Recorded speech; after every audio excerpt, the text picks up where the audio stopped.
So I was watching a art journal video and someone mentioned the word source book.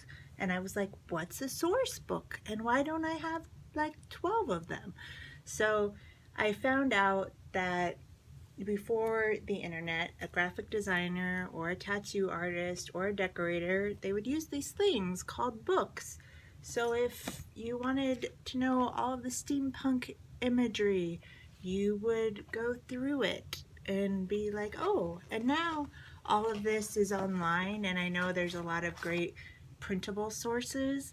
However, I like to use actual books because my ink is so expensive that it's so much cheaper for me to buy a book like this, and that way I have options for color and I don't have to kind of be afraid of using printables. So I'm a much bigger fan of books than I am of online sources. So for my birthday, I went and I got some great new books to use in my art journals, to use in my my journal, and so I've gathered them together. I have a few really terrible ones that I can stop you from buying, so I guess we'll do a good and a bad. So first off, this is my favorite. It's a steampunk source book. It's by Professor M.C. Waldrop, and it has a bonus CD-ROM in it. It's by Dover Publications.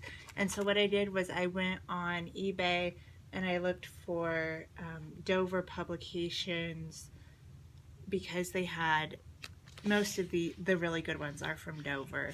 And you can just see the imagery in this is just stunning. And this is, I think I paid $10 or $11. I went on a little shopping spree for my birthday, and this was by far the most expensive one, but I had to have it.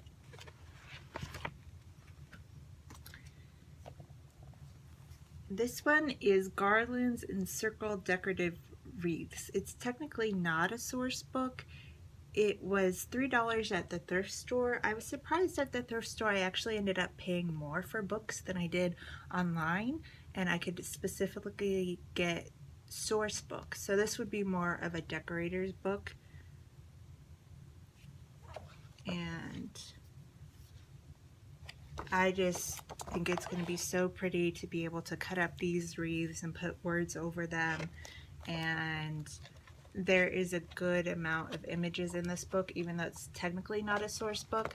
And so this will be a good, this is more of a coffee table book, so this will be a good comparison between the source books and the coffee table books.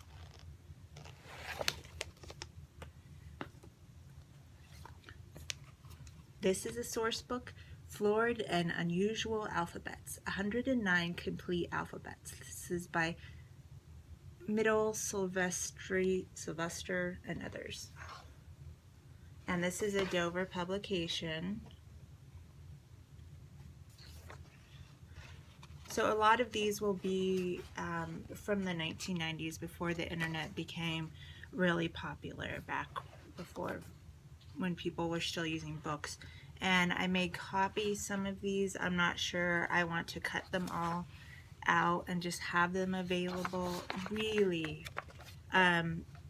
beautiful stuff, because I found that letters and words are actually really expensive and really vital when it comes to art journaling and wreck my journals. So I'm not great with handwriting, so I really want to cut up some of these and make a few simple words and phrases, but every font is just really truly incredible. So one of my favorite books is this. It's Art Deco Decorative Patterns in full color by Christian Stoll. And this is also by Dover Publications. I believe I searched for Dover Publications Pictorial Archive, and it really came up with so many. Yeah, this is from the Dover Pictorial Archive series, and really, like, books. I was really looking for any source book. It didn't matter what, because I'm going to cut things up. I need patterns, I need alphabets, I need all kinds of things. And so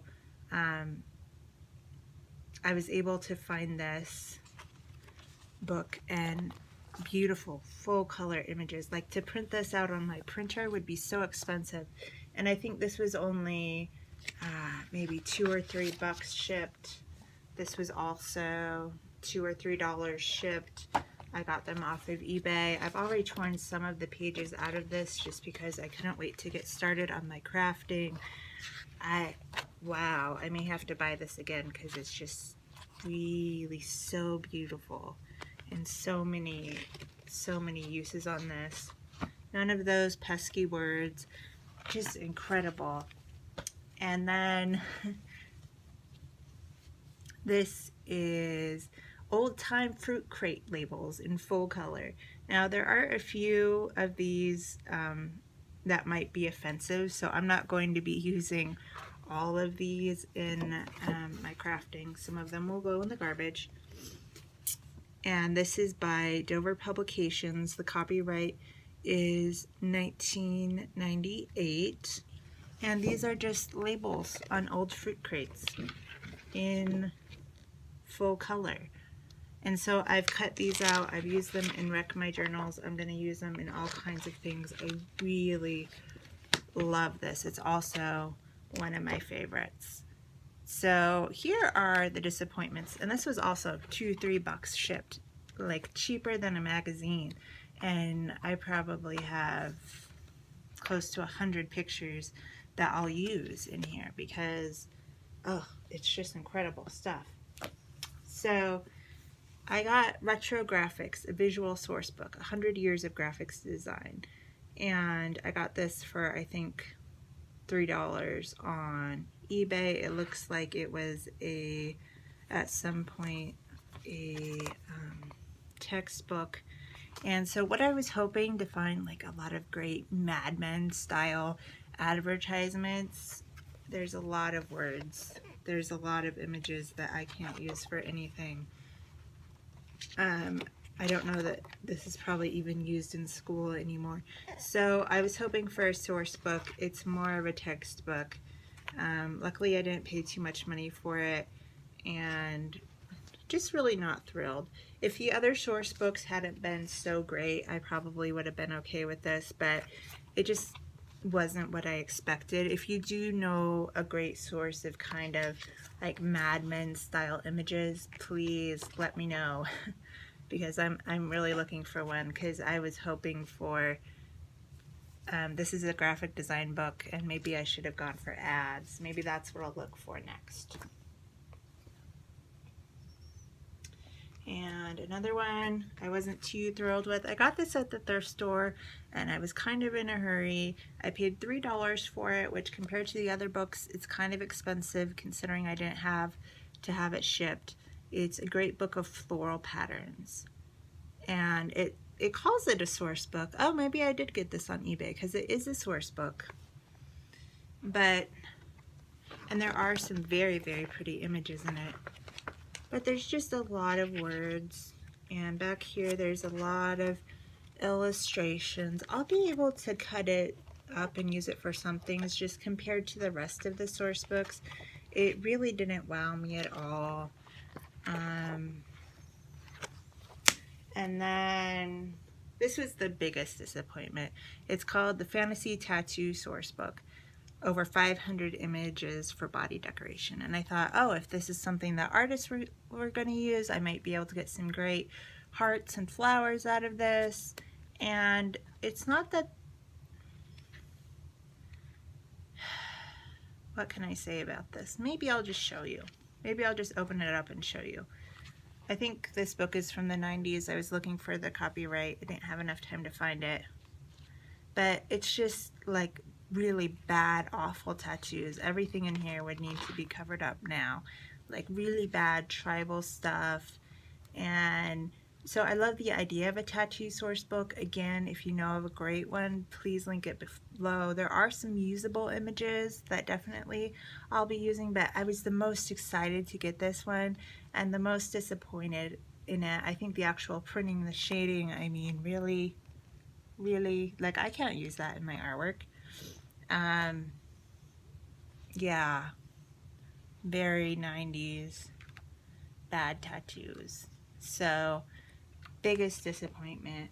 Overall, I'm probably going to stick to buying source books. I may still pick up a few books at the Dollar Tree when I come across really great images, but I mean, compared to this, to use in my art journaling, I really haven't seen anything that beautiful and colorful and just the massive quantity. So I'm going to be looking through some more Dover pictorial archives.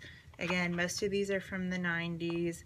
I prefer things that are in this form instead of online, just because I can cut it up and not worry about, you know, printing it out. So, huge fan. If you don't know, like me, that source books are a thing, they are. Get on eBay, find some. It's just a whole new world of crafting and art supplies. Thanks for watching. Bye.